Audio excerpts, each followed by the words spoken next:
મહેશભાઈ boy છે. હું બાલવાટિકામાં ભણું છું. આજે હું તમને એક વાર્તા કહું, એ શાંતિથી સાંભળજો. વાર્તાનું નામ છે હુંદભાઈ અને શિયાળબેન. એક સરસ જંગલ હતું. એમાં હુંદ અને શિયાળ રહેતા હતા. એ બંનેની પાકી ભાઈબંધી. સાથે ખાય, સાથે રમે, સાથે ફરે, સાથે જમે, એ બધું કરે. તે એક દાડે શિયાળે કીધું, હુંદભાઈ મને તો મીઠી મીઠી શેરડી ખાવાનું મન થયું છે. તે ઊંટ બોલ્યો, મને તે ખાવી છે. ઊંટ બોલ્યો, વચ્ચે તો નદી છે, તે એના આગળ ગામ છે, તો ચાલો આપણે જઈએ. તે ઊંટ અને શિયાળ બે ધીરે ધીરે ધીરે ચાલતા ચાલતા નદી કિનારે આવી. શિયાળ તો એવું બોલે છે કે મને તો તરતા નથી આવડતું. ઊંટ બોલ્યો, મને આવડે છે. પીઠ ઉપર તમે મારા બેસી જાઓ. તે ઊંટ તો નીચે નમ્યો. શિયાળ એના ઉપર કૂદકો મારીને બેસી ગઈ.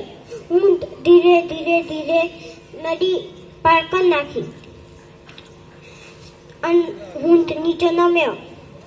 શિયાળ કૂદકો મારીને પાછી નીચે આવતી રહી. શિયાળને તો એક સીડું મળ્યું. એ મળીને સીડા મળીને શિયાળ તો કરતી રહી. તે ઊંટ તો ઊંટનો તો એ સીડા મળીને ના જવાય. તે ઊંટ જેમ તેમ કરીને નીકળી ગયો ખેતરમાં. ઊંટ અને શિયાળે શેરડી ખાવાનું શરૂ કર્યું છે. ઊંટે બાજુમાં જોયું કે ખેતરનો માલિક ખાટલો લઈને સૂતો હતો. ઊંટે કીધું, શિયાળબેન તમે આવું બખાડા ના કરતા બહુ, નકર ખેતરનો માલિક જાગીને આવી જશે.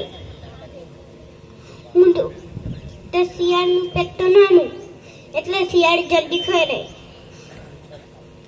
શિયાળે કીધું, ઊંધભાઈ મને તો શેરડી મીઠી મીઠી ખાઈ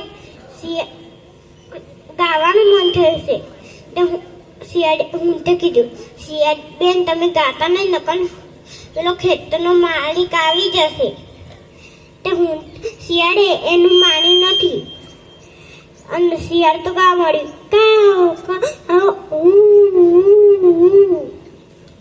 તે પેલો ખેતરનો માલિક જાગીને એવું કહે છે કે નક્કી મારા ખેતરમાં શિયાળ ઘૂસ્યું છે. તે શિયાળ તો ખેતરના માલિકને જોઈને દોત નાહી ગયું. અને હું નાહવા જતો હતો અને શેરડીમાં ફસાઈ ગયો. શિયાળ તો ઝડપી પ્રાણી એટલે જલ્દી નીકળી ગયું અને ઝાડિયામાં ફસાઈ ગયું. ઝાડિયામાં હંતાઈ ગયું. હું તો નીકળવા જાય એટલે બે શેરડીમાં ફસાઈ ગયું હતું. એટલે કેમનું નીકળે? અને પેલો ખેતરના માલિકે આવીને એના ટેકા ભાગી કાઢ્યા. હું તો જેમ તેમ કરીને ખેતરમાંથી નીકળી ગયો. શિયાળ તો એની ઊંટની રાહ જોઈ નદી કિનારે ઊભું હતું. ઊંટનો શિયાળ ઉપર બહુ જ ગુસ્સો આવે તો, પણ ઊંટે જોયું કે શિયાળ નદી કિનારે ઊભી છે. તે કશું કહ્યું નહીં, ચૂપચાપ નીચે નમ્યો. તે શિયાળ કૂદકો મારીને ઉપર ચડી ગઈ. તે ફરી ઊંટ ધીરે ધીરે ધીરે નદી વચ્ચે આવીને શિયાળ ઊંટ એવું કહે છે, શિયાળભાઈ મને તો મીઠી મીઠી શેરડી ખાઈને આળો થવાનું મન થયું છે. તે શિયાળે કીધું, ઊંટભાઈ તમે આળોતા નહીં, નકર હું નદીમાં પડી જઈશ. તે ઊંટે એનું માન્યું નથી શિયાળનું. તે ઊંટો આળથવા માંડ્યો.